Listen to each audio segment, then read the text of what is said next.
Hello, everyone. Welcome to the live. I wanted to come on here and give you a few tips before they left my mind, because I had wanted to give y'all some tips for those of you, because there's a lot of college students now on the channel. Many of them have come over from Mocha Mommy, so thank you, Mocha Mommy, for sending me people. And so, since many of you are in college and you are going to be entering the job market soon, or you'll be looking for jobs, even like internships and whatnot. There are a few things that I'm sorry, I'm like doing my eyelash. I have a lunch date, but there were a few things about the job hunting process the last time I was hiring for a position in my company, and now there's more. Like I just want to like share some of that. Okay, so because of COVID and the nature of everything, there are way more virtual interviews, like way more virtual interviews. Like there always have been virtual interviews, but virtual interviews are pretty much like the norm at this point. So just expect to do a lot of virtual interviews. I'm pretty sure there's some resources on this, but for whatever reason, there are a lot of women who are not accessing resources to learn how to do good on virtual interviews. So let me just say this, ladies, please do not do a virtual interview in your car. Please don't do that. It is extremely unprofessional. It looks like you don't care. Um, it looks like you're unprepared. It looks like you were not ready. You forgot about the interview. You were out and about and you just pulled over and did it. That's not a good look. That's not going to make you stand out among other candidates that are more prepared and ready for the interview. So I highly recommend that you do not do an interview in your car.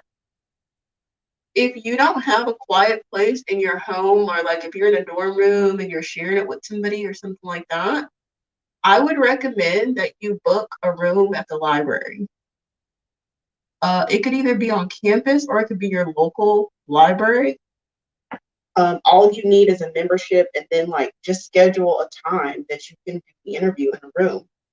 Sometimes coffee shops have little rooms that you can go into that are quiet, but that isn't necessarily always guaranteed. So I think for a guaranteed quiet place, book a room at the library. Another thing that you can do is book a room, a small little meeting room at a co-working space. Those that can be done for anywhere depending on what market you're in. It can be done for as little as $10 because you really only need an hour. 9 times out of 10, your interviews, 15 minutes, 30 minutes. So if you book 1 hour in a private conference room, um, you're going to be just fine. That's going to be plenty of time.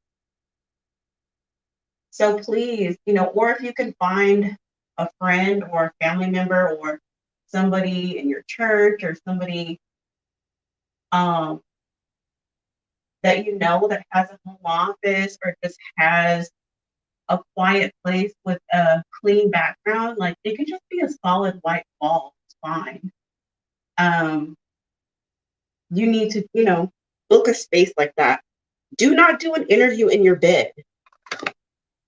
Do not do an interview in your bedroom where your bed is visible. It looks unprofessional. It looks like you just rolled out of bed and just hopped online. And that's not the impression that you're trying to give to a potential employer. Even if you have the phone pointing up or whatever, it's something about moving around on a mattress to where it's very obvious that you are on a bed. And that looks like, from an employer perspective, that you don't care. You couldn't even be bothered to like sit down at a desk, or you couldn't be bothered to like sit down at a table and have your notes ready and have your what do you call it? like a pen and pad to like take notes from what the employer is saying. Please have a notebook, y'all. Please have a notebook. Like, just pretend that you care about what the employer is saying. You don't want to just be sitting there nodding and, you know what I'm saying? Just sitting there nodding and not actually like capturing down what's being said to you and like trying to repeat it back to make sure that you understood what was said. You know, practice active listening skills. That's really going to help you out. So when someone tells you something about the position, you know, so, oh, okay, so what I think you mean is this, like engage with the employer. Don't like, I think that's like one of the biggest things. I'm an older millennial, so I have a lot of Gen X tendencies, a lot of them. So one thing that we really complain about with the younger generations is that, you know, it's not a lot of problem solving. And you need to be told exactly what to do. And that's very annoying to older employers. They would love to have free thinking people that can like problem solve. And so you want to position yourself to where you can be an active listener and repeat back what you heard, or try to apply what the employer is saying and give an example of how you would solve the problem. That's really going to set you apart from a lot of people in your generation who just sit there and nod and they really don't have any original ideas for themselves. So please do not do an interview in your car. Don't do an interview in your bed. Get an actual professional background. If you can get on a laptop, is the best thing to do with an actual webcam. It makes your interview stand out from people who seem to be lazy and just use a phone, right? So try to actually get on your laptop and be set up in a sorry, I'm doing my makeup. Be set up in an actual professional scenery. It could be a white, like just a white wall behind you, or maybe some tasteful, non-crazy art, you know, just something that's really very like straightforward, you know, floral, you know, nothing that's going to be too like political, just something very neutral that anybody could relate to. And sit your laptop in a stable position and then check your angle. You know, you don't want the camera looking up your nostrils for your interview, right? So make sure that the camera is about level to where you are. And even try to dress professionally as well. I mean, that's going to set you apart from a lot of people who are really, really lazy and just feel like, oh, it's a virtual interview. It doesn't matter. I can just put whatever on. Like, you know, take a little extra time to, you know, put a little powder on to take the shine off of your face, you know, a simple matte lipstick or just something, you know, just to zhuzh it up a bit and something to kind of pop your eyes, and then like a professional top. Have your notebook and have some questions. That's another thing. So it's okay to ask questions. Of course, it's understandable. You're going to have questions about the pay rate, about the time, about the schedule, but try to have some questions about the company. You know, read the About Us page, read the founder page. You know, read questions about the founder and their motivations and why they got into the industry that they got into. What is the company doing? Look for press releases. Look for what's going on. Are they introducing any new products or services? You know, is there any press on the company? Look and, you know, who had the position before you? And ask an insightful question like, oh, I heard, you know, I saw, I was looking into the company. I'm really excited about working here. And I saw that you guys were about to launch a module, blah, blah, blah. And, you know, do you feel like that's going to be the same demographic that you all are serving? Or do you feel like you're going to have to expand to a different demographic to, you know, get that product to the market? I don't know. Just think of something more than, Do you have any questions? No. Because that just looks like you don't care. It just looks like very like you don't care. Like we're gonna have to tell you what to do. You're not gonna be able to come up with original ideas. And if you can set yourself apart as someone who is an innovative thinker, someone who's a free thinking person and a problem solver, you literally have to, because the market is inundated with people who can only regurgitate information and aren't able to problem solve.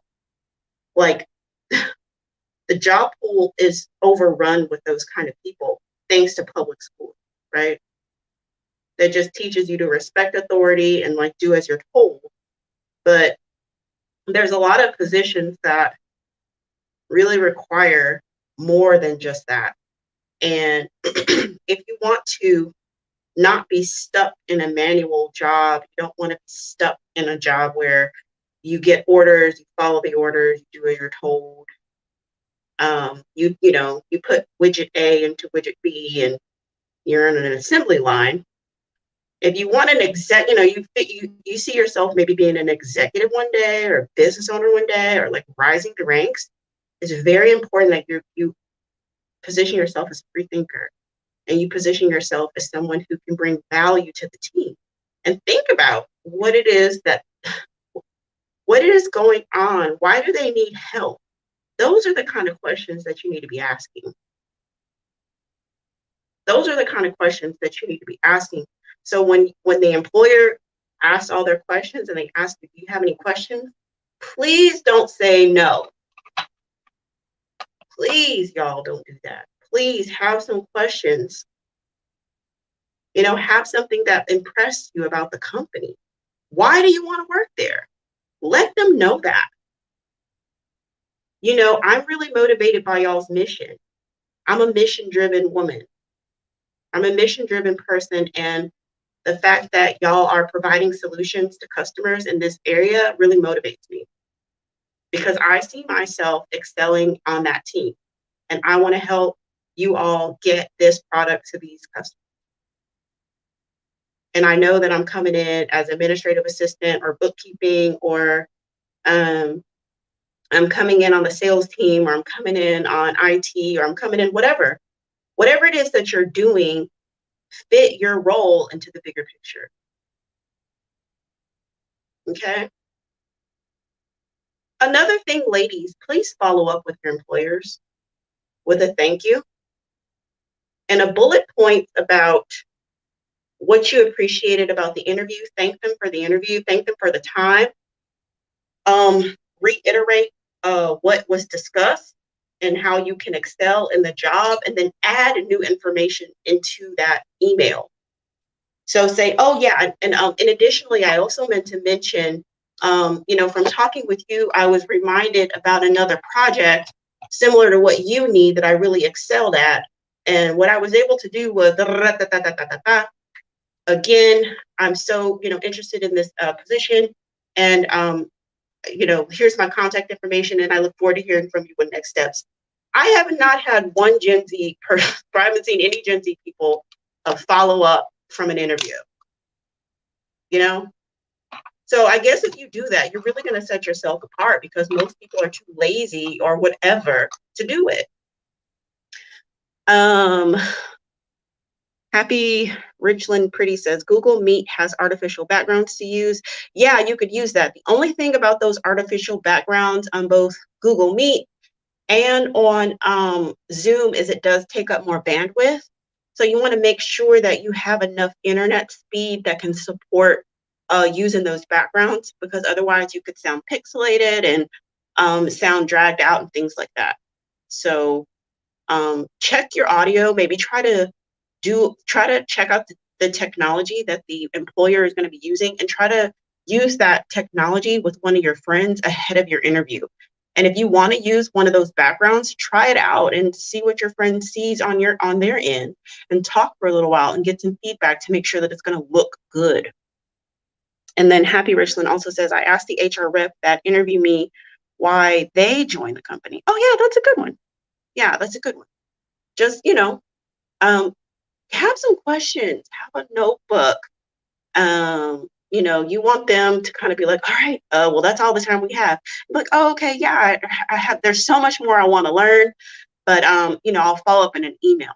Something along that, will be great.